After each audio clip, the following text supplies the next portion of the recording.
Okay, does it show? Okay, we're live. Okay, all right, guys. So, thanks for being here. We just had our opening prayer, and so let's go ahead and let's first of all begin with. Actually, let's just talk about what the root problem was through our reading. What did we discuss or discover was our root problem? I think a lot of it like goes back to just poor communication and just too many hoops to jump through rather than just getting things done. I think there's just a big lack of communication, organization. Yeah, I mean there was a lot of desperation because they were trying to compete with Russia or whatever. Yeah, constraint on time, political, like the probably the red tape that they had to go through. Yeah, jumping through hoops. Yeah. Okay. Okay. I mean they weren't as safe as they needed to be because what did it say? There was like astronauts that died and stuff. Yeah. So that could be a big problem. So what are you showing us, Becky? So what I noticed, organizational chart. Your org chart was extensive, which needed to be for something like this magnitude, but we didn't see anything as far as communication. They talked a lot about protocols, but they talked about different departments having different protocols, and the protocols weren't all unified. Right. And so Brad said that is just asking for problems with miscommunication within departments. And who's responsible for what? There wasn't one organization.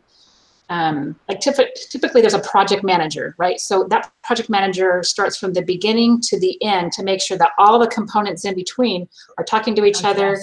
Right. And then and because of the size of NASA, I guess they didn't have a project manager, or because it's a governmental agency of sorts. The U.S. government is one of the worst run companies on the planet, and they know that. And economics professors will talk about don't do anything, don't do business with the government. And if you've ever done business with the government, you understand it too, because there's so many departments, and nobody really can communicate with each other because of the magnitude. The size is so enormous. They have like 4 million employees or something.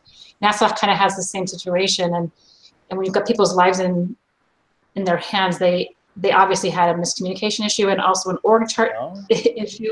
And also, I mean, the root issue was so complex, it was hard to say there was one thing specifically, right? Right. No project management follow through. So one person from the beginning knows that this department is taking care of this, and we can pass it off to the next department. Now this department's taking care of their responsibility, pass it on to the next one, right? And no one knows what the ownership is. And there was just such a catastrophic and sad situation. Yeah. So, okay. Any question? Anything else? I mean, want to add, Christian or Brad? Disconnected. Oh, I can hear someone now. You're connected. I'm like, okay, I keep getting disconnected. I'm like, yeah, like the image is like frozen and stuff. I'm back now though, so hopefully it stays. Hopefully it stays. I unfortunately missed everything, so I'll have to watch the recording, I guess. Okay, Becky made some really good points. Brad, did you want to say something? I didn't hear any of it. No, just going off the same thing. I think that, just what I said initially, the overall theme and what the lesson I feel like was learned was just too much disorganization, too much going through the same channels, trying to get stuff done. And then a big issue is, presented and someone can't figure it out, so they don't address it. And it just was a big mess. Yeah. Okay. So, what should have been done differently now that you say that? Yeah. Okay. Less department. I think they should have taken like some more time, to be honest, because they threw it together really, really hastily, because they were really like desperate to like make their mark or whatever. They didn't. Yeah, it was really rushed, like really, really rushed. Well, I thought it was interesting the way that it was said that this the cause of it was that foam debris. Yeah. But that was normal. It was a normal thing for that to come off. So they just kind of like shrugged it off and said, that's not going to cause any, risk. Yeah, it was a very low risk issue, right? Yeah. They kind of winged it. But I don't know, but given with so many hierarchy and being able to try to get something as simple as that addressed, to me, I thought that would have been their fix, to try to figure out how maybe they needed to use another type of material instead of the foam, or I don't know, because that's why I'm not working there. But that's why none of us are ever. Yeah, I'm never gonna go there. But I mean, that I thought that was the issue that needed to be addressed, and they just kind of like said, no, it's not. And then eventually, for this one situation, yeah, it escalated to this catastrophic event, this disaster. Yeah. I don't know. Am I right? Am I on that right?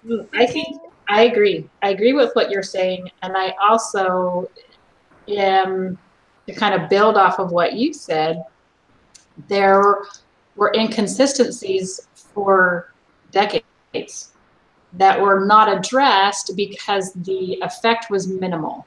Right. They had noticed that it had been increasing, so the marginal difference was increasing, but not at a rate that they felt was alarming.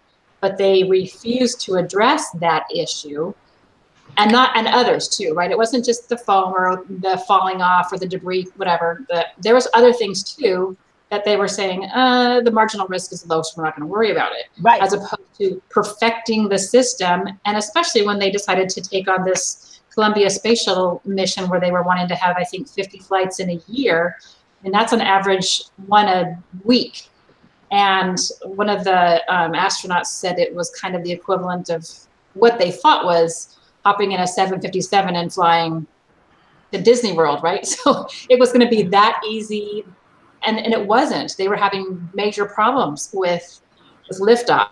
And once they got in the air, they were fine, but getting off the ground was right. challenging. Didn't that get resolved before they started putting more and more flights out there? Right. But then they also had pressure from the White House and from budgetary standpoints and from ego standpoints. So it was just one compounded mess after another one. Right. Yeah. Right. Yeah, I can agree with that. Okay. So, one of the questions that they asked, and I think we kind of really addressed it, was what is human cognitive bias? And I think it's just because I think that's part of our lesson. Well, the definition of cognitive bias is like it's a systematic pattern of deviation from normal or rational in judgment.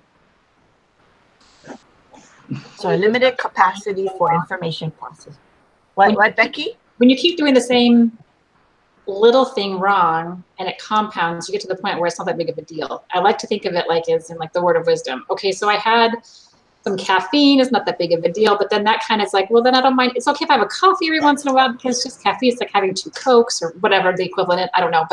And it's just this rationalization, justification as you continue, you become more desensitized to the very first time you had cup of coffee, you were like, oh my gosh, I am like at the jitters and I feel awful. I feel like I'm going to throw up. And then it progressively becomes better for you. Numb more. Yeah. It becomes a norm.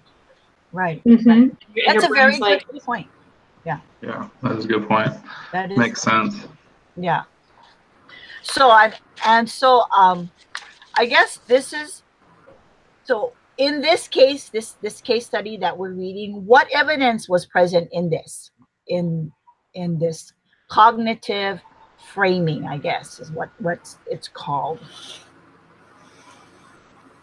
Well, it's just that when the phone kept coming off, right? It did it from the very beginning, and it was alarming in the beginning, and they were terrified of it. But then it didn't have any adverse bad impact, right? Like, well, didn't they say it happened to every single mission? Every single mission. Yes. So after a while, they just took it as normal. Yeah. Okay. Okay, so when do you think the problems with Colombia began? Well, I think the timeline goes back to just this long list of things that were just overseen or not dealt with. And it goes back for probably years. And kind of like what Becky was saying, like this has just kind of been a pattern with what they've been going on. So it's not just this mission, it's just kind of that the bad results of, poor behavior happened at this time. But I think it's been going on for a long time. For a while. The problem is also when there's this many components in a project, there's always a failure rate, always, no matter if you're building a house or you're putting a spaceship, there's always going to be a failure rate. You get some inadequate wood on a house, or you get dysfunctional nails or whatever, but you put in 15 on that beam, and so you're like, okay, we got 15. If one of them fails, we're okay. Because you know that there's going to be a risk. There's a risk factor. There's a failure rate always in everything, because there's nothing perfect in the world. That's definitely a good point. Yeah. And these guys are super, super smart. So they knew that there was going to be failure rate. They knew that there was a level of failure on everything, but they did all that they could do to compensate for whatever the failure was, which is why, we lost something, but it's up in air and we've done this 50 times already, or however many, and it's been fine. So it was just a risk factor that they were looking at. So they weren't stupid. They had put in precautions for the failure. So I hate to be mad at them, because the culture in NASA is very different. You got an incredibly brilliant staff doing everything they can to do what's right, but you also have, like this one guy said, he was an engineer, and he's like, nobody listens to the engineers. You've got to prove so much data that it's that you're right, that nobody even listens to you, and it's not worth the time. So there's a culture also to deal with as well, and egos and whatnot. Sorry, I got off track. No, because that kind of leads to the next question. Who do you think were the important contributors to this mission's failure? Can you pinpoint 1%? One department? I mean, I feel like the company itself, they weren't really. They didn't feel like they'd get penalized if anything bad would happen. They were just it was just accepted that things would happen, so they just didn't really care. At least that's the way I kind of took it, is they were just kind of like, eh. I mean, I don't know. No one really made a big deal about astronauts dying or anything. It just seemed like an acceptable risk, so they just kind of just took it as an acceptable risk. I don't know. Earlier, they had deviated from protocol, and instead of doing in flight, they tested on the ground instead. Yeah. Do we know why? Was it because of budgetary? Probably.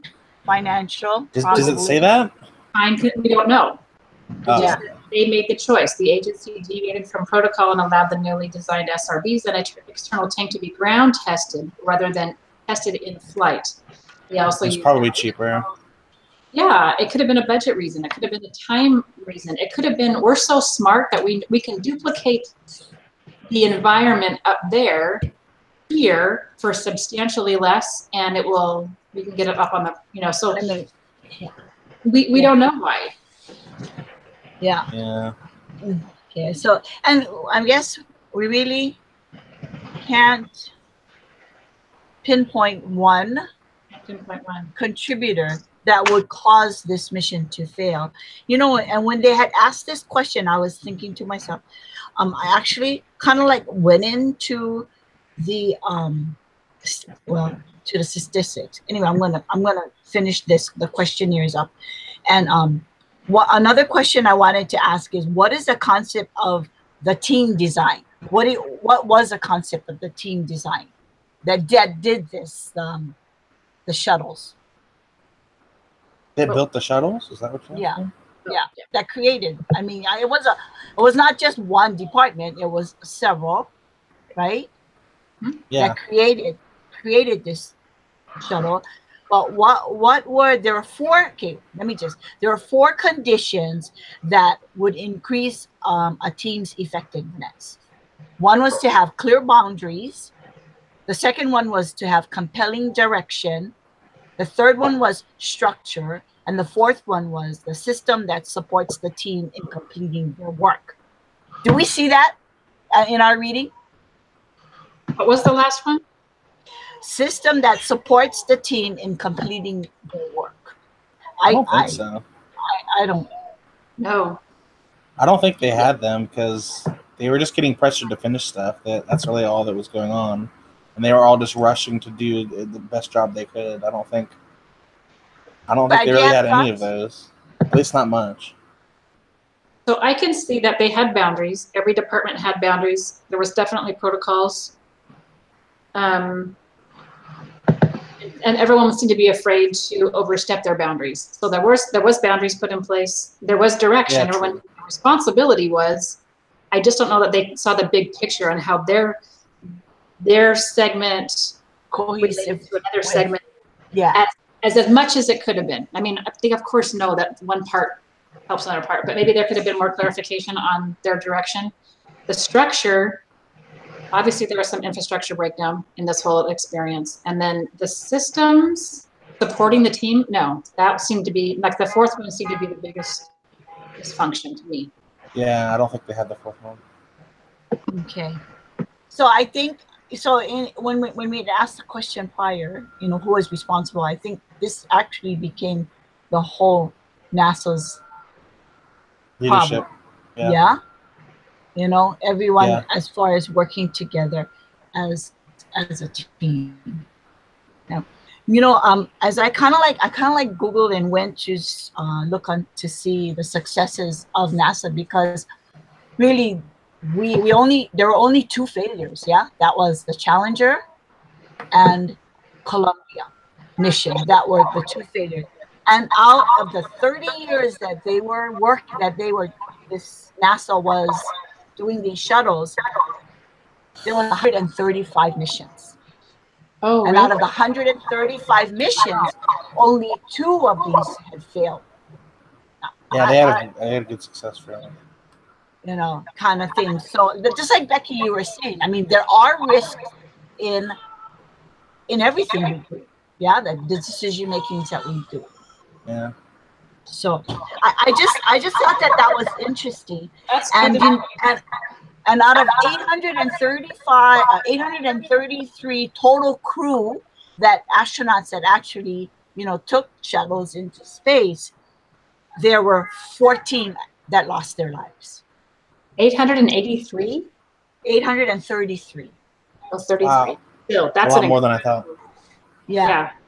That isn't. And then, I mean, there was a lot more success rates or, information in it. And I didn't realize that we spent like $209 billion on this 30 years of this shuttle program. I thought, oh my gosh, that's a lot of them. Okay. It's our tax. That's exactly. Yeah, that's some interesting information. I almost wonder if it's the success is why they just weren't. They had such good success. That's why they just weren't really too worried about it, because they just, at the end of the day, if they had that kind of success rate, it worked, right? I mean, it's unfortunate that people died, but I mean, I don't really know if that affected them that much, to be honest. That's true. They're they become complacent to a degree. Yeah, because I mean, yeah. And then too, when I read these other statistics, I was thinking to myself, because of the success that the shuttle has done, and they've put up satellites, around in orbit, we're able. There's so much more communication or technology, that has been advanced during our time. And so we are able to even try to protect our own country, I guess. And I think I see the Lord's hand in this. It's unfortunate that, we had to read this and kind of relive this life. When I first, did you guys see the YouTube that was posted on the Columbia? It's awful. No. Yeah. it was, you know, and I couldn't read this afterwards. I watched that and I'm like, I'm just gonna cry the whole time I'm reading this article. Wait, is the video in the class? I didn't see that. No, you have to just go Google it and it'll show.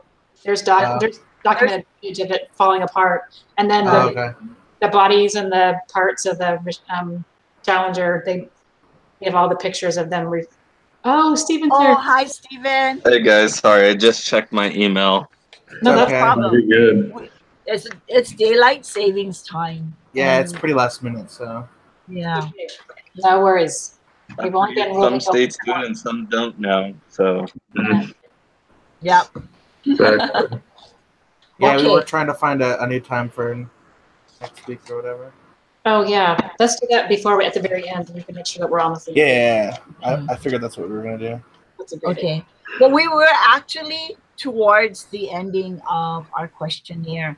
And so one thing we did want to discuss is, if you think of any, I think Becky kind of shared one, but is there any other principles that we could apply in our lives from this case?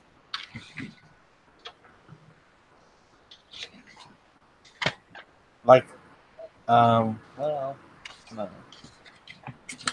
Is it like principles that we learned, like, they weren't, I don't know. I feel like there was a lack of principles. That was the whole problem, isn't it?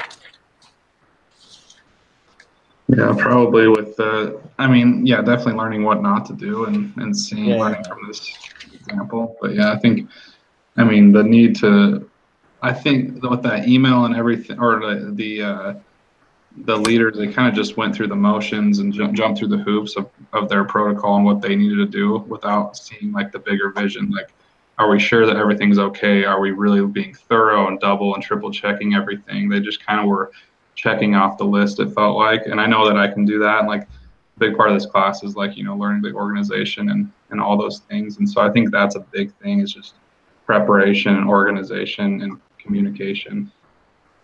Yeah, That's good. that's a good point. I thought of one. Throughout the story, there are a few people that we read about that were very passionate about it being a bigger problem than everybody else thought.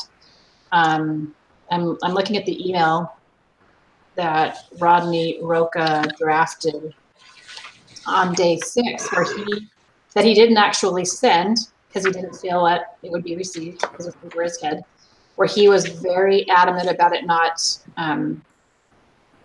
that we needed additional imaging and whatnot. And there were several other parts of the story where there were, you know, arguments in the hallway. There were unofficial conversations saying we need to get more, you know, data and information on the images and several other things. And this crater thing, you know, that had been put in place for assessing damage, at sometimes was disregarded and other times was highly respected. And it just seems like, to me,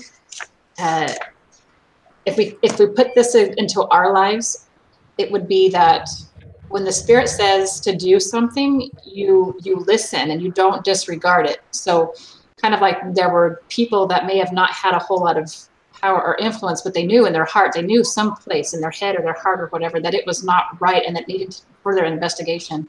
I think we need to do the same thing as when the Spirit says, no, you need to do this with your child, with your family, with your work, with whatever. When the Spirit speaks, we have to trust that Heavenly Father will provide a way for us to accomplish that. Kind of like Nephi when he went back and got the plates, right? Seemed totally impossible. No one's going to listen to him. He's just a kid. That we kind of have the same responsibility to follow the Spirit in all things and to never quit until we get it done. He went back 3 times, and it wasn't until the 3rd time that he actually got success in getting the plates back. And had some of these people been more dogmatic about how they felt about the compromised condition of the shuttle, maybe it would have been prevented. But so that was just one thing that I saw that would be like a spiritual application. Yeah, definitely. I did that. Thank you. That was great. Anything else? So I have one, Stephen, but were it's you? not necessarily a spiritual application. That's okay. But the way I looked at it, I just jumped in, so I'm not sure what you guys have talked about already. But for me, it seemed like a big thing they were doing is just don't sweep your problems under the rug. Just face them head on because they're eventually going to come back and bite you in the butt. Yeah, Bottom line, yeah, definitely. kind of like what Well, had happened here. Yeah. take initiative. Anything? We just kind of like went over, what actually happened, and talking about the teamwork, and trying to figure out who was the ones kind of like. We came to the conclusion that it was the entire organization and the way that they operated was not completely, I guess, communicating with each other or addressing issues that, like Becky shared. Yeah. Yeah. I think we talked about it in one of our other papers where transparency at the top, where the top feels like a safe place to go when you have questions or concerns. This was definitely not the case at NASA. People didn't feel safe going to the top to say, hey, I really have a concern about this. It was so big, the bureaucracy was so big that was not there. And so that was a asking for problems, right? Yeah. So, yeah. Yeah. Okay. Does anybody else want to share anything or something that we didn't address? Well, we have 3 things we have to do for our paper. What are your 3 things going to be? That would be, was the root of the problem? Mm-hmm. Now, define the what should we do differently? And Yeah. then creating a plan. Yep. Or recommendations, yeah. Yeah, is that it? For creating a plan? Yep. I'm grateful for your research. That's really good. 135 missions and only 2 failures. That's pretty impressive. It kind of like changed your view about it. I mean, I think if there was a lot more failures, I believe that they would have really addressed it. Yeah. But Yeah. I think they just got complacent and. Yes, it happens all the time. That's normal. It does. I don't know, but I think I would have addressed it. It's kind of like when you drive to the grocery store, right? You've done it like 100 times and you don't even think twice about it until the one time that a kid jumps out or or something happens and it messes with your groove, right? You've done this a million times, so you're kind of in like, you're not even like checked in or checked out, I guess. Yes. And it just, that's a really good point. It kind of makes you go, whoa, wait a minute. I've just been kind of spaced out with all this happening. And right. Where did you come from? Yeah, it's like, wait, where did that come from? My normal cashier check. Where's my milk? It's in the wrong place. Okay, so we need to create a plan that solves the root of the problem. Yeah. Okay. What do you think? I think Brad started it off by talking about the communication level being disrupted, and the first thing I think would be to do what Brad said and clear so that all lines of communication travel from top to bottom so that there's not any breaks there. Yeah, it's definitely a good one. Okay. What do you think, Christian? I don't know. I'm not 100% sure yet, but I do kind of think that some of the blame goes on the leadership of NASA, and I do think it needs to go from the top down, just like the communication. Sure.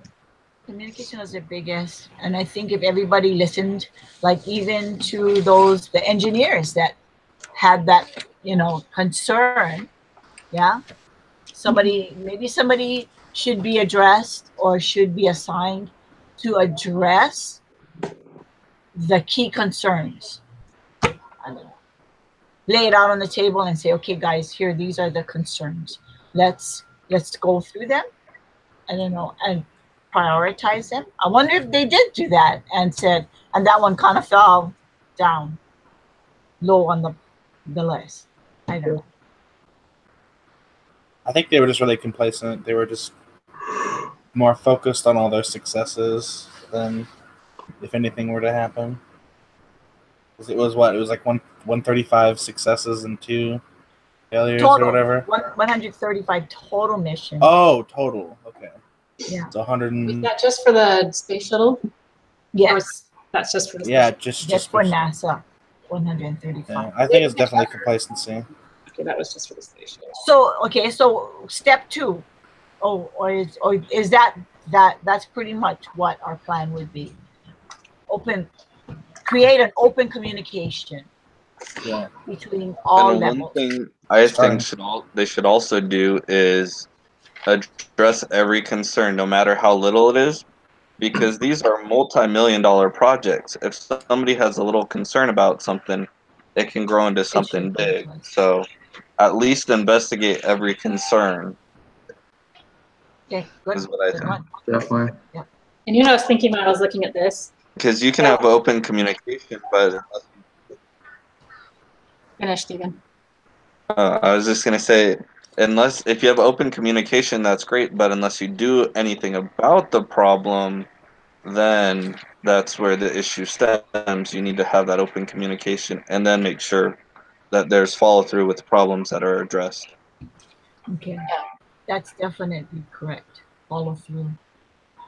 So I was thinking, looking at the org chart being as complex as it is, which is justifiable, if it was more of a Venn diagram and everybody understood how they lapped over, and then a project manager to make sure that all the everything that was lapped over, you know, the crossover sections were all completed, then there would be less opportunity for failure. Does that make sense? Yeah, I think I It understand does. what you were saying. Because it seemed like the protocols that were set up were interdepartment, as opposed to the entire company understanding why the KSC talked to the JSC and talked to the. Could you keep all track of all these things? The MS this and JC this. Yes. I'm like, oh my gosh, how do you remember all that? I have to have a degree to remember the org chart. Which just increased the chances of miscommunication, like Brett said. Yeah. Okay.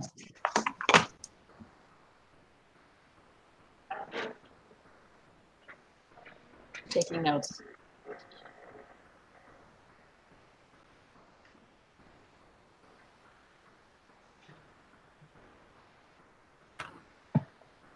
Noe, are you there? Noe's dead. Noe, wake up. She's frozen on my end too. She's frozen. Yeah. I'm like, Noe, where are you? That was happening to me earlier. You're recording. That's not good. Oh man. Wait, was she actually recording? We never did restart the Hangout. It says live on there, so I think it is. Okay. She's recording it. Oh. She's just frozen. We'll have to wait for her to come back. She's the presenter. Yeah, I was wondering why there was such a long pause. It's like, I thought it was me again because in the beginning I kept getting kicked from the call. That's right. Like I missed everything Becky said for the first half of the thing. It's totally fine. Oh, she just dropped. Oh, okay, that's encouraging. We'll have to start. But we're still live though. But if she's the presenter, then are we still recording? I don't know. We'll find out when she gets back. It records from YouTube, so I don't think it depends on her connection. I think it's just YouTube's connection. Okay. But it might be hers. I'm not sure. Well, in that case, Stephen, you might want to just chime in some of your thoughts when she comes back on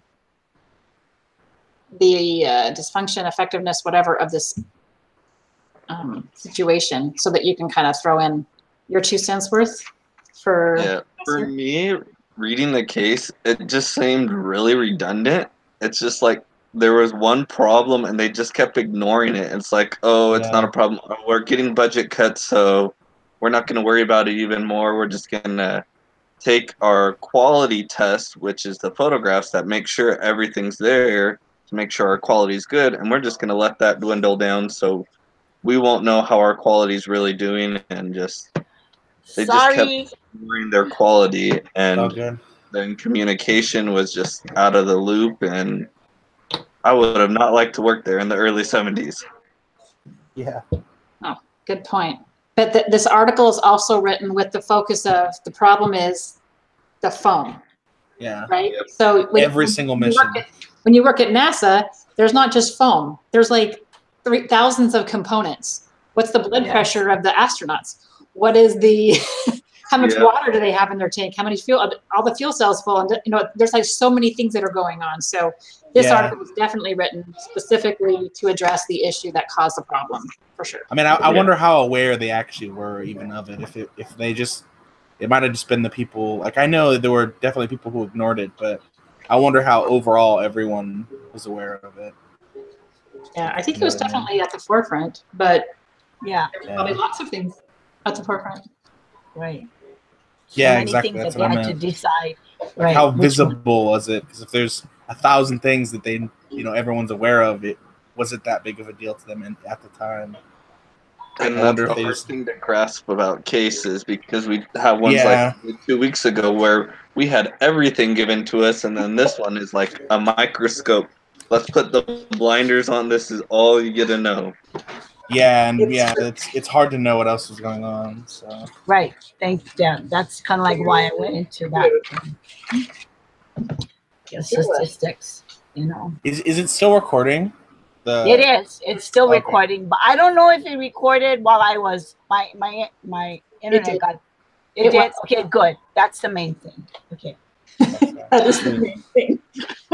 There was a long pause though, because we were waiting for you to start saying something, and then I know. And I was like, hello, guys, you're frozen. I was like, oh my gosh, hello.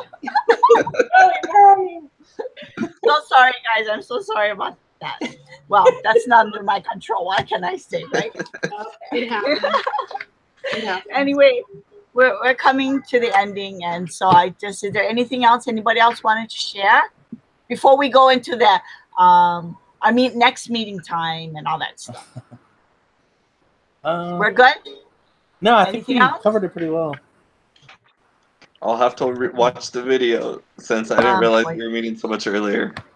Sorry, we're sorry about that. It's all good. It happens. Okay. I checked my email when I did. Yeah, me too. I'm glad that you're able to get on. So we went by the time difference. Yeah. Yes. So we're gonna still meet on Monday, right? Mm-hmm. Okay. So it's going to be 3 o'clock. Stephen, where are you? I'm in Idaho. So the due times for me are the real due times. Yes. Whatever. The rest of us don't have dumb daylight savings. Yeah. So there. Wait, although I'm gonna have to move my time to 1. I have to move my time. So does Brad. So does Christian. Okay. All right. So next week, Monday, 3 p.m. Stephen, Christian, 4 p.m. Becky, Brad, and 1 p.m. me. Yep. Right? I think it's 4 p.m. Stephen too, right? Because Stephen, you're on Mountain Time, right? Yes. It's 4 o'clock right now for me. So we're gonna still do 4, right? Oh, okay. So it's still 4 o'clock. Okay. Yeah. It's just that my time, it's changed 3 hours. So it'll still be 4 p.m. Mountain Time. It's just the daylight savings time. People have to adjust accordingly. Oh, tell me about it. Okay, so next week is Stephen. Wait, sorry, my bad. It's me, I think. Wait, I'm not in October. I'm in November. Yes, it's you, Kristen. Okay. Okay. I added that to the chat. the times, and then if we want to, we can just send it all out to everybody on an email. And we I'll send the link. Okay, we're suggesting that maybe we get. Oh, do we need each other's phone number now that we got this? And the daylight saving time is not going to change. Yeah, We we don't should need it. probably We're we should outside. probably we should probably email it. Yeah. Let's just have it a phone number on hand in case something happens. Or we could have called Steven and said, "Hey, get on." Yeah. Or, Okay. or if one of us has an issue, you know, then we can just. Yeah, that's a good idea. So Bring it up. should we just put it in the email? Everybody email their phone number in the group email. Okay. Sounds good. Sounds good. That sounds Yeah. good. That Okay. way we'll All right, have a guys. name and then the number. Or we can set up like a Google Doc and everyone can just put their number in there. It depends. Let's not do Google Docs.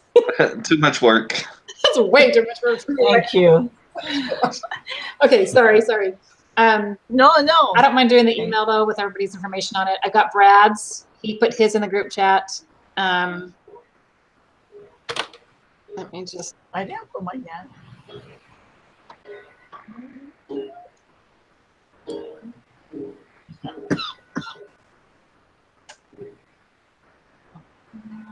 But yeah.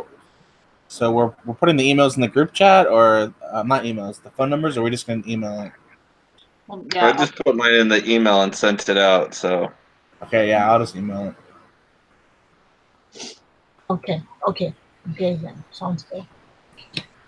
and I Okay. believe also if you guys have updated like your profile on the school's learning program or whatever it is, I believe you can put your phone number on there. So if we're not on there, you can always go onto the site and then go to the class link and go that way as well.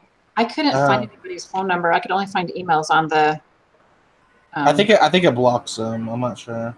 You have to put it on there. Like I have mine available because I've had other classmates from online call me before.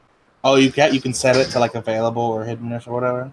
It won't automatically put it in there. You have to go in there physically under your profile and edit it and put in your phone number. Like if you look under class list and you look me up, you should be able to see my phone number there. Oh, I didn't. Let me go try again. Maybe I just missed it. Okay. Okay, guys. Got signed out. Thank you guys so much for your participation and adding your thoughts into this. And good luck on your guys' paper. This yeah, it's due tomorrow. So, any other questions, Steven? Yes. One more time, can you walk me through this? I want to make sure I don't. I can walk you through it again. Sorry. So No, you're good. Okay, guys. Have a fantastic week. Have a good night. Okay. All right. See you guys later. Bye. See you guys next week. I should write this down. Okay. Are you doing this anymore, or is this your last one? This is my last one. So I don't think you need to write it down if you don't want to. Okay, I don't want to. No, you should write it down because you'll have it for another class. Okay, you're right. Okay. All right.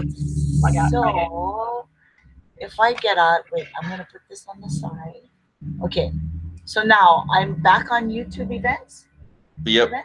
Okay, so you can click on the left side. There should be Video Manager. Yes.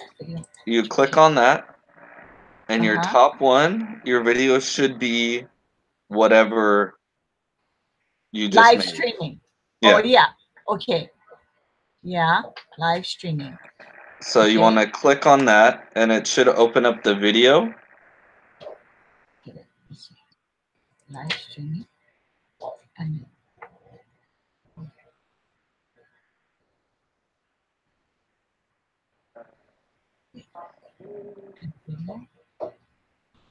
I don't. Okay. It was just taking time. Okay. So you have the video. The video open. I don't know.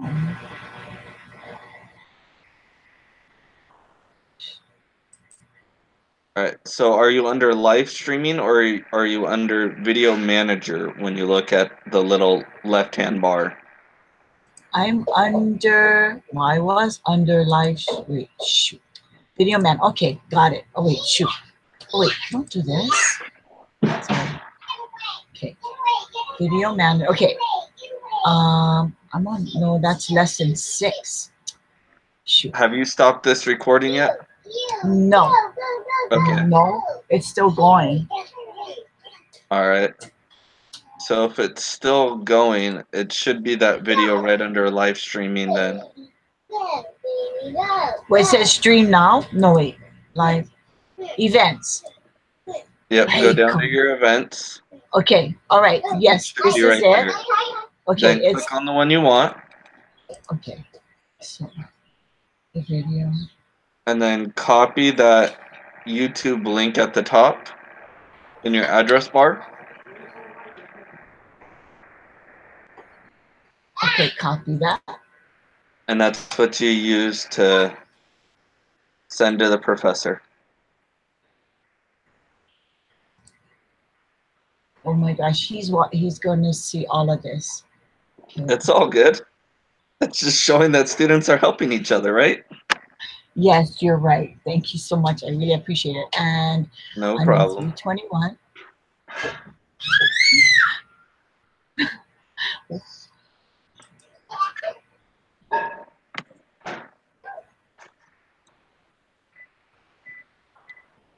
Okay, and then I'm gonna go to the case right up for, wait, not that one.